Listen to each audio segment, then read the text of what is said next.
മലയാളികളുടെ പ്രിയ ഭക്ഷണമാണ് പുട്ട്. പുട്ടിൽ തന്നെ എന്തെല്ലാം വൈവിധ്യങ്ങളാണ്! അരിപ്പുട്ട്, ഗോതമ്പ് പുട്ട്, റവപ്പുട്ട്, റാഗി പുട്ട് എന്നിങ്ങനെ എണ്ണം പറഞ്ഞാലും തീരാത്തത്ര പുട്ടുകൾ. അതിൽ തന്നെ ചെമ്പാവരിപ്പുട്ട്, ലോക്കലരിയുടെ പുട്ട്, ഇങ്ങനെ പോകുന്നു. എനിക്കും പുട്ട് വളരെ ഇഷ്ടമാണ്. കേരളം വിട്ടുകഴിഞ്ഞാൽ പുട്ട് എന്ന സാധനം കാണാൻ തന്നെ കിട്ടില്ല. അപ്പോൾ വേണമെങ്കിൽ പറയാം, മലയാളികളുടെ അഹങ്കാരമാണ് പുട്ട് എന്ന്. ഞാനൊരു പുട്ടുകുറ്റിക്ക് വേണ്ടി നടന്നിട്ടുള്ള കാലം ഏറെയാണ്. അന്ന് ഞങ്ങളുടെ നാട്ടിൽ മീശോ ഒന്നും ഇല്ലായിരുന്നു കേട്ടോ. പക്ഷെ ഇന്ന് പുട്ടുകുറ്റിക്ക് പ്രയാസമൊന്നുമില്ല. മീശോയിലൊന്ന് ഓർഡർ ചെയ്താൽ മാത്രം മതി.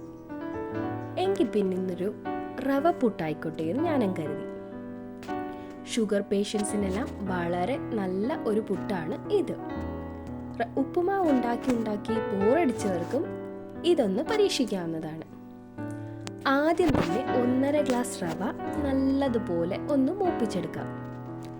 ഒരു പാത്രത്തിലേക്ക് വെള്ളം, ഉപ്പ്, ശർക്കര എന്നിവ ജസ്റ്റ് ഒന്ന് തിളപ്പിച്ചെടുക്കാം.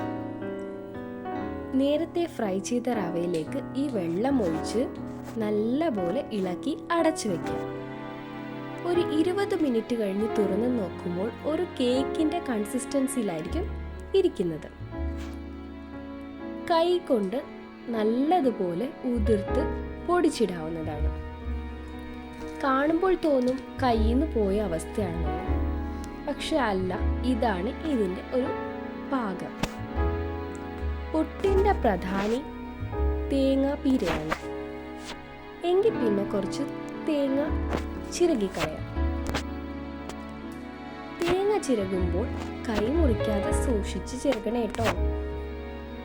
പുട്ടുകുടത്തിലേക്ക് വെള്ളം നിറച്ച് പുട്ടുകുറ്റിയിലേക്ക് തേങ്ങാപ്പീര വാരിയിട്ട് നേരത്തെ തയ്യാറാക്കി വെച്ച റവയും ഇട്ട് പുട്ടുകുറ്റി ഫില്ല് ചെയ്യാവുന്നതാണ്.